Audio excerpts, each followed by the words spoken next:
Hello, my name is Lars Tönges. I'm a postdoc in the Department of Neurology at the University of Göttingen, Germany. Hi, my name is René Günther. I'm a medical student and I'm doing my thesis work in this lab.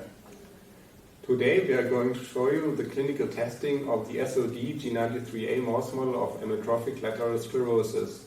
Furthermore, we'll demonstrate a motor function test with the so-called rotor test and additionally another motor function test with a hanging wire grip. In order to perform an immunohistological analysis after functional testing of the ALS mice, a necessary procedure consists in the removal of the spinal cord, the sciatic nerve and the gastrocnemius muscle. We want to show this surgical procedure in detail and want to present some exemplary immunohistologic findings at the end. Okay, but now let's first start with the clinical testing.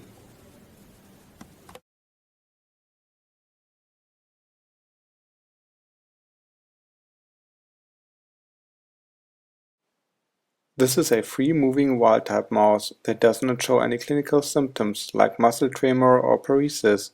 In our clinical classification system, that would be score 4. This is a transgenic ALS mouse in an early disease stage. It exhibits a severe tremor of the right hind limb that classifies it as score 3. The severe gait abnormalities classify this animal as score 2.